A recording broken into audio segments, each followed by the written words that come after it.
We were here for HR, telling you guys how we act as the insurance company basically for the city. So the different departments will pay premiums into the self-insurance fund. And then as it comes, we have to make payments out of that, So we have David Cakey, who kind of acts as our investigator. He'll go out if there's an accident, and he'll research it, and then when the bills come in, he usually is the one that makes payment on those. We are self-insured right now on our liability, and our self-insurance retention is $200,000. So over that, we have a insurance company that pays the remainder. So.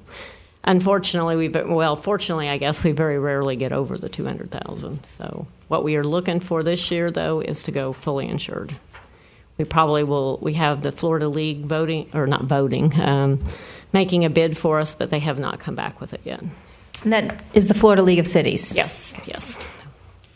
Under that fully insured, that's where we were talking about building into the policy where the first dollar of coverage for attorneys would take place. Bottom line is, as we've transitioned across time in this fund from fully insured, where essentially it was the city's insurance company, everyone paid premiums in, and as Lynn indicated, claims got paid out. There was a year-to-year accounting of how much was paid in by each fund and then how much was spent on their behalf for workers' comp claims, liability claims. We're in a transitional phase because as we moved on many of our policies to fully insured, including the way we're handling workers' comp, et cetera, starting last year, we still have residual claims that are being paid out of this fund, out of the balance that remains.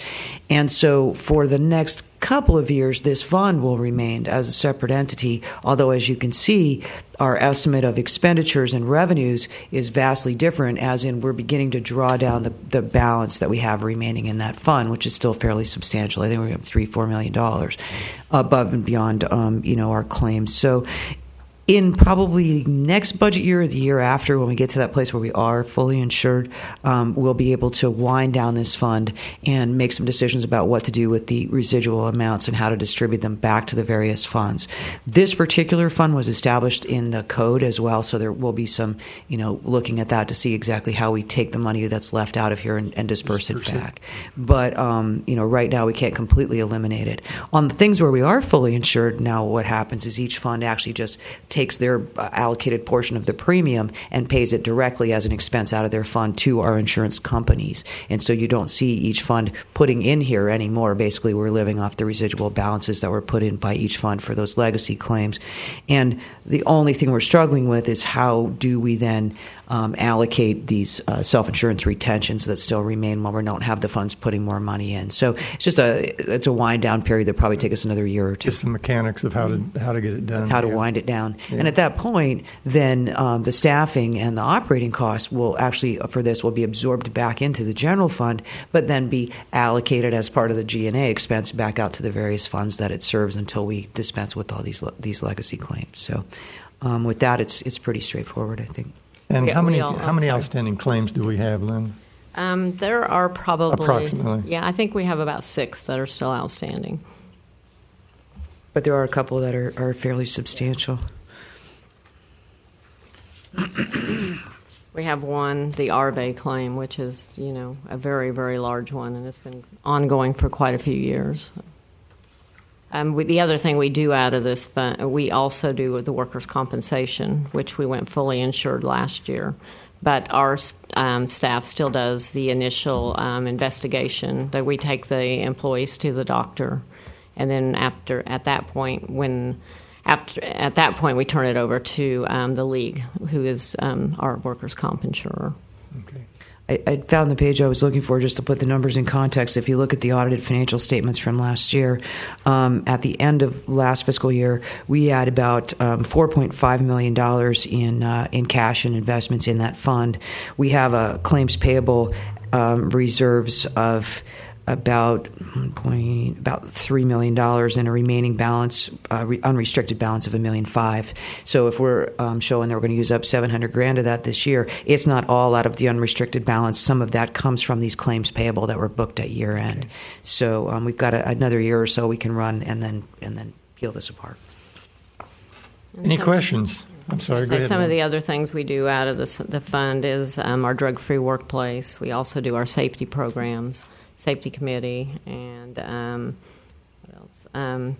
Amy does our subrogation. So if we have somebody who owes us money, she kind of acts as the insurance agent and goes after them for money.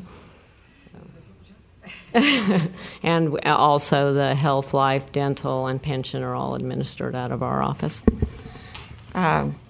Interesting you brought that point up about health, because we really haven't talked about health insurance in the city. And certainly I think an issue we need to be looking at what our options are to reduce our health care costs. We currently have a estimate from Blue Cross that's going to be a minimum of 17%, but we have asked the Florida League to come back and bid on it also, and we're hoping to have something by the end of this week. Can you define what you mean by a minimum of 17%? A 17% increase to the premiums. So, and then we do this across the board. Which is what we predicated the draft budget on. However, and I think we pointed this out in the memo, we may have touched on it lightly the other day, the one thing we are proposing, and we've been moving in this direction the last couple of years since we became fully insured on health insurance, which cut our costs tremendously in that first year, is that we move away from the three-tiered plan. The way we did it the first year we were fully insured was we essentially the way we created the plans, lots of people voluntarily moved plan downward because the base plans and the middle plans were so attractive and were actually cheaper for the employee as well as the city. So we had some natural movement. What we're proposing in the coming year is that the city does subsidize all of the various insurance levels, single with family, et cetera, at all three levels of the plan. What we're proposing is that the city will now keep that same subsidy for the base plan, but the entire net difference between the city's subsidy, the base plan, and any other higher plans that you want falls back on you, the employee. And secondly, that we eliminate the middle tier. So it's not just the cost savings in the current year that we'll enjoy from that, but we think, at least we've talked with our insurers, is that as we move everyone toward that lower plan and toward a homogeneous plan, we'll also start to experience lower costs, which in turn will lower our premium renewals. So, that base plan is a good plan. I mean, we feel like that's very good health insurance, and therefore, if people need that more, we think it's fair that they acknowledge that by paying for that themselves. Is our insurance plan capped for each employee for the same price, or do we pay more for a new employee who is older and a smoker and perhaps has health issues, or do we pay one price per every employee that walks in the door and we hire them? We pay one price. And because it's a group plan, so that's how it's designed. And what currently is that price for new employees in the door on a monthly basis? Base plan. The base plan for a single employee is $445. $445 a month. Mm-hmm. So what we're saying is that $445 times 12, that is all we will pay for each employee, whether they add their family, whether they add anybody. No, that's not currently due, and that wasn't the proposal. The proposal is to keep each.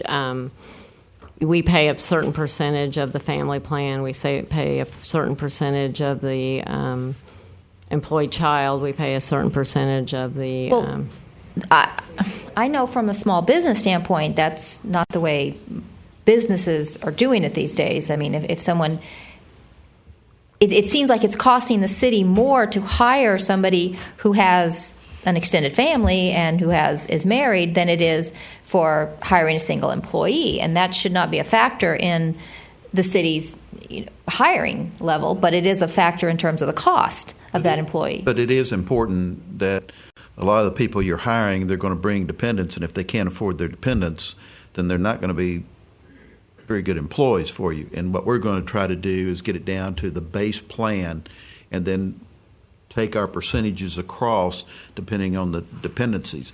But Agreed. I agree with you, and that's why I was just going to suggest, I mean, the $450 times 12 is, what is that, $4,000, something like that, 4,800.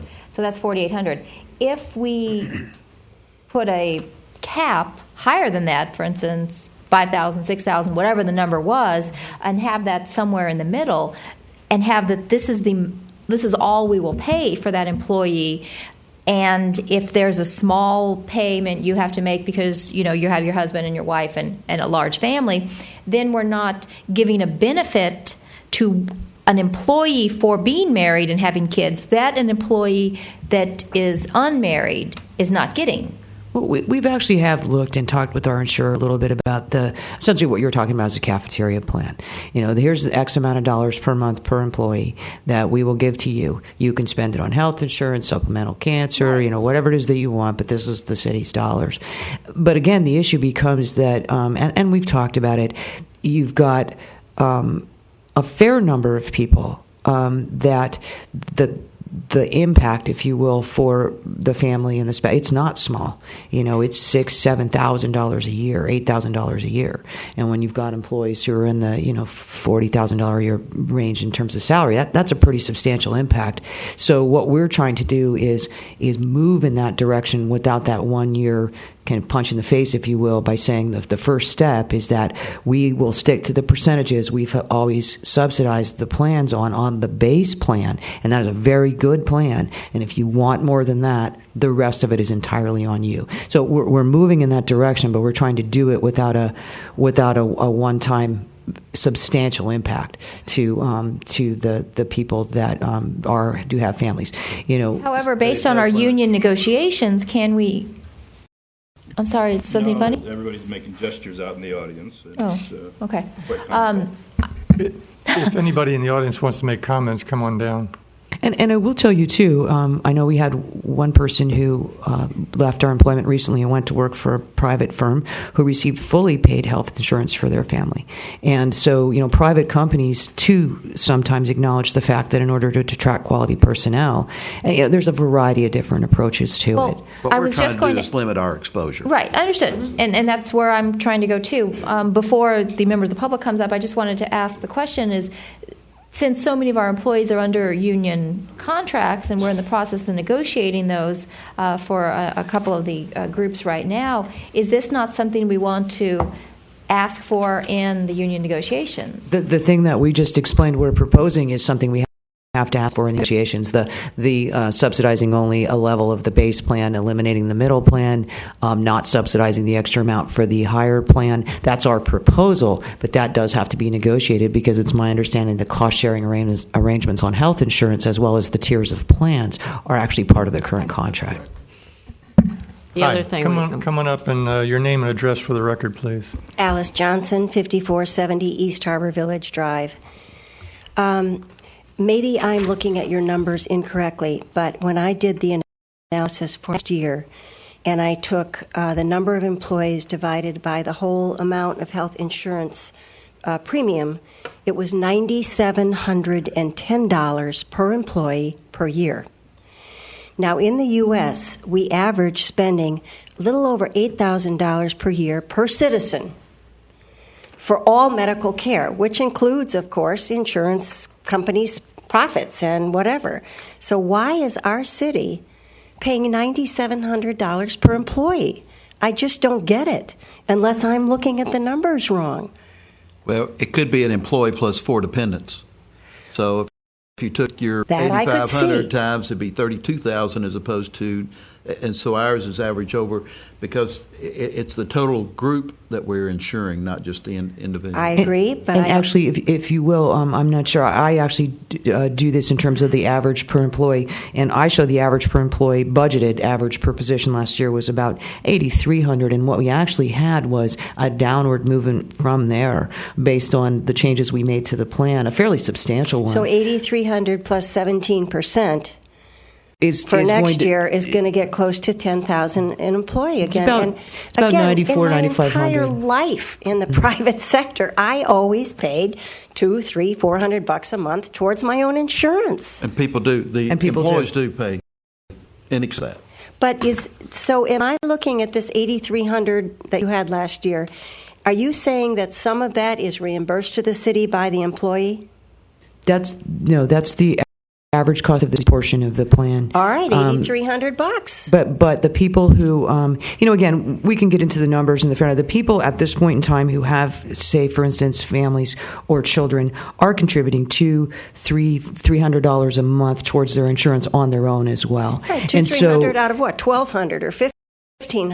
This is just way beyond what the private sector does on a population of employees that is average paid way beyond what the private sector gets. Well, something's wrong. Again, that's my comment. That's an excellent comment. I agree with you. Health insurance costs are something that in the public and private sector both have become, a huge part of our burden. We have, in the prior fiscal year, the changes that we made to the plan, the elimination of the tiers, the driving people naturally toward the lower plan saved us, I think, citywide almost $1 million. Which is great. Which is great. Keep it up. We are keeping it up. The changes we're proposing this year will drive it down again. It doesn't look good. Well, again, the changes we're proposing this year will drive it down yet again. We are examining cafeteria plans and trying to do so again without a one-time hit of fairly substantial dollars to people that, to them it would be a 25, a 30% hit against their payroll. We also have talked with our insurer about incentives. I know you mentioned a few moments ago, do people all pay the same regardless of their health condition? We have talked with our insurer about the possibility of, hey, the city will subsidize you on the base plan at 100%, but if in the next 1 year you don't complete these 2 or 3 required things, health screening, quit smoking, whatever it might be, that in that following year, the city's subsidy of your health insurance would be decreased by some amount that we could then take and either put back against insurance costs or put back against wellness programs. And it is legal for us to do that, is it not? Yes, okay. it is. I'm sorry, go ahead, Lynn. The other thing we did check into, as you mentioned, it was non-smoking policies. Blue Cross does not offer that. If we wanted to give a reduction, it would have to come, the city would be the one that gave the reduction. Instead of us paying $445 for a non-smoker, we would pay $430, but it wouldn't change the actual premium to Blue Cross. Just keep your eye on the ball and try to gap between public and private closed because it's enormous now. Okay, thank you, Alice. And your name and address for the record. Good morning. Good morning, Mayor. Steve Myers, 34004 New Vero Beach. I'm business agent for Teamsters Local 769. Just a couple comments. One on based on what Miss Carolyn stated, Councilmember Carolyn stated earlier. Believe it or not, a lot of the private sector aren't providing their employees health insurance or aren't offering it. So when you say this isn't provided in the private sector, I know, and I have family members that work for doctors over here, doctors that probably live in your neighborhood that aren't providing their employees with health insurance. So it's not what the private sector. This isn't a race to the bottom. We need to. This employer needs to continue setting an example for this community, not making it where an employee that makes $19 per hour, the average employee, who is making $35,000, $36,000 a year, cannot afford health insurance for their family. Because all they would do is you're going to tell that employee, if you increase their premiums, that you have a choice. You either drop your family members from the plan or you pay $500 or $600 a month. Well, some of these employees that are making $18 an hour, and maybe you need to make a public records request because maybe it's been a while since some of you have made $18 or $19 an hour. And look at what their paycheck is per pay period, and how much they're left with after their pension contributions, after their taxes, after their health insurance premiums that they're making. And believe me, they're making quite a bit. Alice mentioned earlier, a couple $100 a month.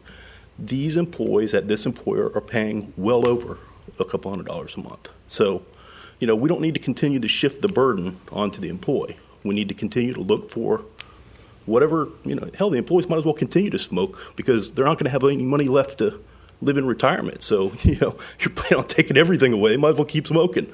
Forget about quit smoking. They might as well continue. You're wanting to take their pension away. You want to do everything. Look, we need to make it work where these employees can afford to survive in the future, can afford to survive now. So we continue to have a good community to live in. Thank you. Thank you, Steve. Other things too, with the new healthcare reform, we are going to have to, offer insurance, affordable insurance to our employees.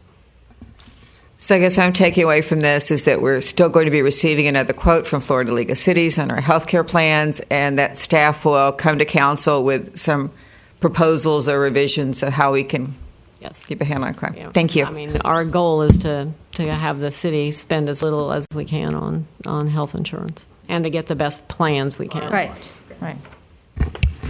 Are there any questions of Lynn on the book 163 through 165? 166 self-insurance trust fund.